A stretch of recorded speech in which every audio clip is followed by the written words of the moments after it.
Nggih, ngopi riyen.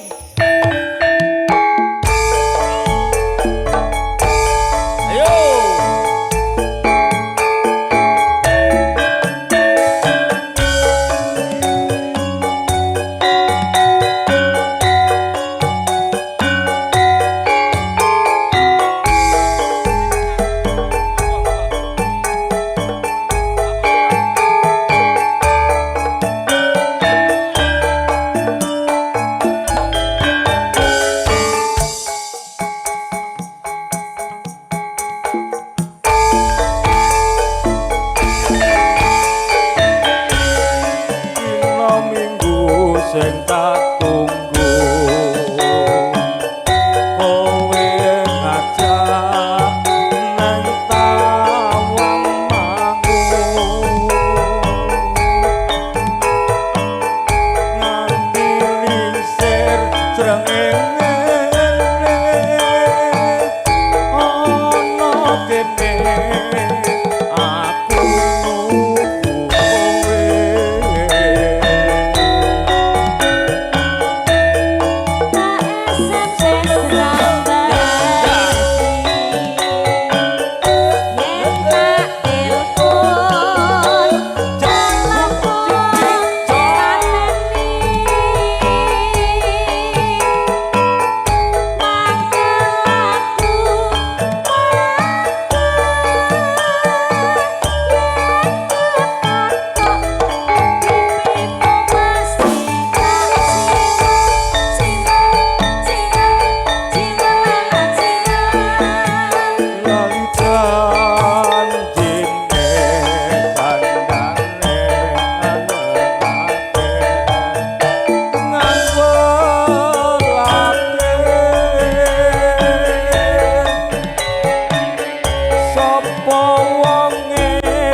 menggeh ya Mbak?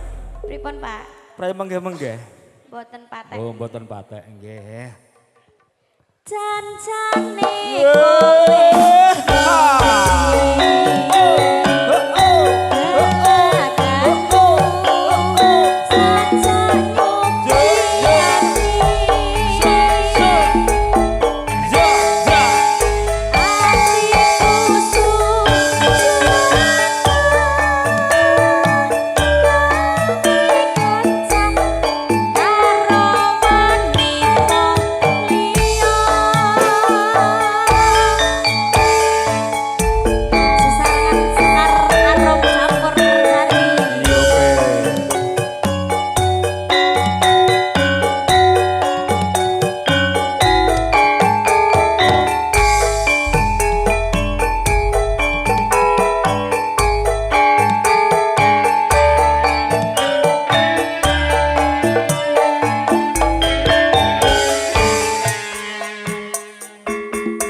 sing tak tunggu kowe ngajak neng tawang mangu nganti lingsir srengenge ono kene aku kowe Solo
Penak Pak. tenan ya, Mbak. Napa nggih? Kalian jenengan ya kayak pisan iki aku. Oh ngeten. Nggih. Tenan, selawase urip sak gedhe ku semene iki agek duet lan jenengan pisan iki. Oh nggih. Lah Padahal mboten tanggoku jenengan bulu job kerto, lho, Mas. Pak. nggih. Pripun raosé pripun, Pak? Non, Dibanding liya-liyane raosipun pripun iki? ya rada penak iki Mas, kok tak sithik. Kalih Fitri penak pundi, Pak? Lah nek napa ku- pun nate? Pun nate? pon tau duet nek kalian Mbak Fitri pon. Pon. Nggih. Kula niku enten guli bulu kerto, Oh Payaman ngeten. niku. Nggih. Jenengan Kula ke Tanjung kula to. ler ngguli. Lah nggih. Katuran pinarak Pak nek Nggih, mriko. insyaallah benjang sanes wekdal Mbak nggih. Nggih. Jan-jane kowe